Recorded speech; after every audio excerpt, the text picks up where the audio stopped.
Devastating news for the Edmonton Oilers. Zach Hyman underwent surgery Wednesday. He will miss the rest of the postseason with an upper body injury. Took an awkward hit in the first period Tuesday night. Game 4 did not return. Hyman fifth on the Oilers with 11 points in 15 games. But the big loss, Hyman leads the postseason with 111 hits. Zach's season's most likely done. He's getting surgery today. And, it'll be a while, so we're not expecting him back for the playoffs. Is it a wrist, a shoulder? It's his, we'll just leave it upper body, yes. Okay. He's put everything out there. You look at what he's done last 2 years in the playoffs. This year, scoring key goals, but the physical department, how many hits he had, and his two-way play was tremendous. And, now that we're going to be missing him, we're going to need other guys to step up. I mean, me and the crew get so excited when the former Edmonton Oiler, Jason Strudwick, joins us on the show. Struddy, I'm so sorry we have to start with this tough news, though. It's not just what Zach Hyman brings. We mentioned the hits. He leads the playoffs in hits by 29 hits. He's fifth in team scoring. But it might be the dressing room that suffers the most. They love his presence in there. How do the Oilers adjust to this loss, Struddy? Well, obviously, it's exciting to talk to an NHL legend, Jay. And that's what you have here in me. But let's be honest. Zach Hyman has more hits than Michael Jackson. Bad, thriller, PYT. You choose the order. He's been amazing for this group. He scored 70 goals in his career in the season last year. This year, not quite as many goals. I think the Oilers were trying to find their groove. But he's hit everything. In the regular season, he wasn't too busy, but in the playoffs, he's been hitting everything that moves. And that's a big deal. What it does is it wears other teams down. He brings energy to the group. He's an amazing human. Him and his family are amazing. So now they got to move on without him. The good news, it sounds like Ekholm is going to return, whether it's now or into the next series. We're not sure. That's TBD, as they say in the business. But Zach Hyman will be missed. And this guy understands how to contribute as a scorer, even if you're not scoring. Struddy, and for the record, I'm a big Billie Jean guy. Okay. No. You can't go wrong. We'll try to continue. PYT, the greatest Michael Jackson song of all song, but let's move on. Let's not get stuck down the details. Yeah, we don't want to get into the weeds, but overall, we're in agreement. Thriller, terrific album. And Toto, the backing band on that album, is just amazing to think about. Okay, Struddy, here we go. Hyman's physicality. Obviously, you don't get it. Now you know you're facing the Florida Panthers. Gosh, you could have used it against the Panthers. People are talking about maybe Jeff Skinner working his way back into the lineup now, but that's a totally different type of player. Do you see that as a fit, or is it just you bring Ekholm in and you go 11-7 with 7D? Yeah, I don't love 7D. It's awkward. It's like when you go out for a dinner and there's like 3 couples and that guy. That guy's awkward. He's very awkward. The Oilers' D has been very organized, very structured, the way they're playing. Now, if you want to bring Ekholm back, no problem. Stetcher comes out. It's not that I don't like Stetcher. It's that Stetcher is a 7th D-man. I was a 7th D-man. That's what happens. You become the 6th or the 8th, 7th D-man. Someone else comes take your spot, and I think that's where Ekholm will fit in if he does play tomorrow. Up front, Skinner. Skinner is a NHL-level sniper. This guy can score. They got to find a way to get him in there. I'm looking at Trent Frederick to get more ice time. I'm looking at guys like, Kapanen, who was out for the last minute of the faceoff draw in the last minute of the last game. Yep. These are the type of players you want to have in your group. They have depth. And for that, I go 12-6. Struddy, I got to give you a ton of credit, and I always do, but I really got to give you a ton of credit because the last time I talked to you was right before the trade deadline, and I suggested to you, should the Oilers consider trading Stuart Skinner and bringing in someone else? And you were adamant at the time that Stuart Skinner was the right goaltender to get the Oilers back into the promised land, and wow, it's turning out you're absolutely right. He is playing incredible hockey right now. What made you so confident, though, even though Skinner was struggling at times during the regular season, what made you so confident he could right the ship when it counted in the postseason? Jay, you asked me how long you should sing for a karaoke night. I told you I love the Rain Nights by Eddie Rabbit. You said no. That's wrong. And that's when I felt we had a bit of a break. Well, I told you Stu Skinner should play, and I was right. Stu Skinner's a guy that he comes from a large family. I think it's 9 or 10 families or 9 or 10 kids. He understands what it's like to be in that moment, be a zen moment. Yeah, he didn't have his best game against LA Kings.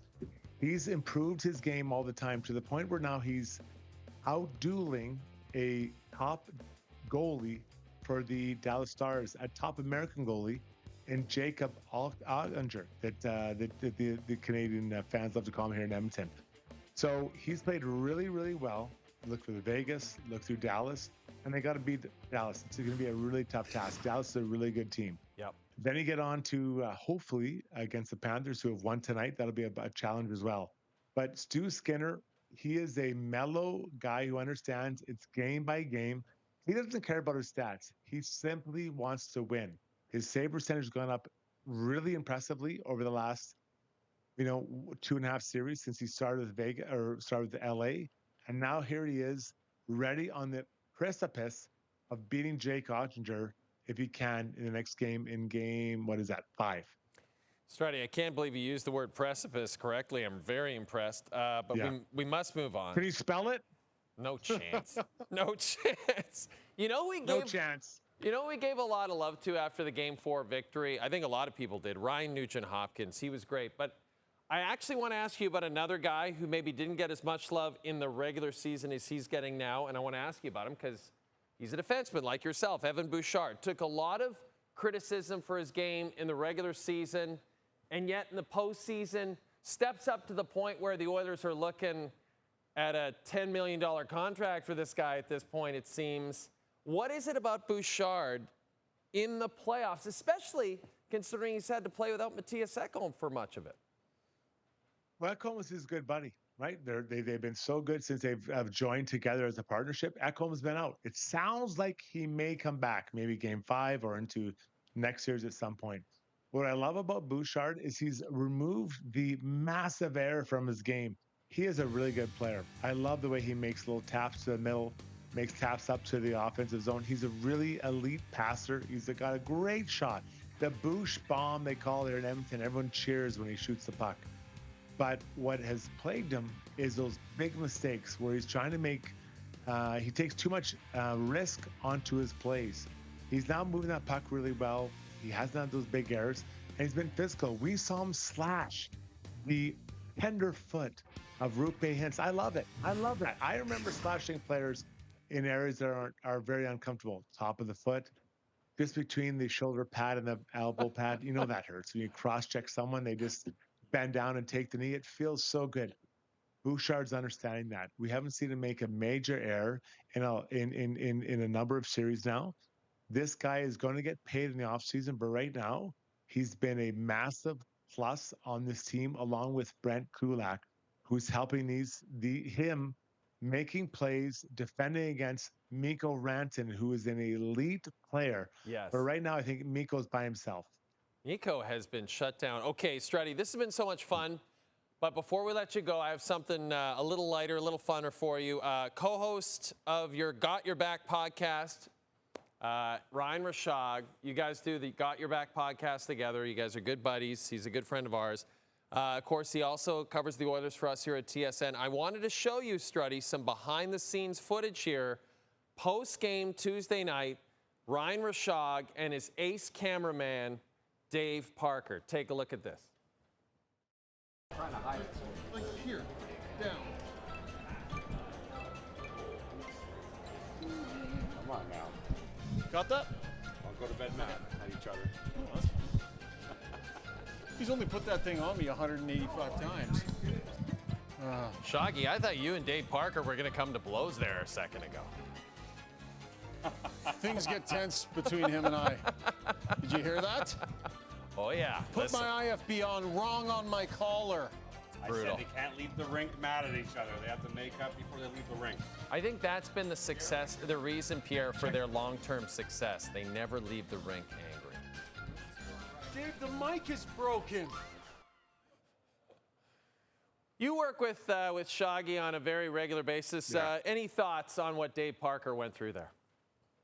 Oh, so many thoughts. I mean, Ryan Rishaug has the intensity and the ability to rebound of a wet piece of I guess toilet paper. I mean, he doesn't rebound very hard. He doesn't dig down and grit. Now, he had an incredible junior career. When you look at his career, I think he had 20 games, well over +1, maybe an assist in that time. He's where he needs to be.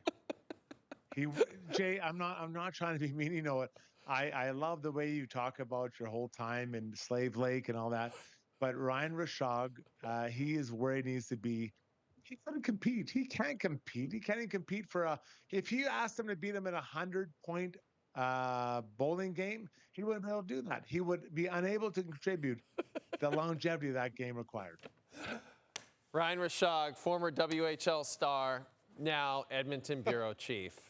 And this is Jason Strudwick, and we love having you on the show, buddy. Thanks for doing this, and hopefully we get to chat with you when, I was going to say if, but when the Oilers punch their ticket to the Cup Final. Talk soon. I can't wait, guys.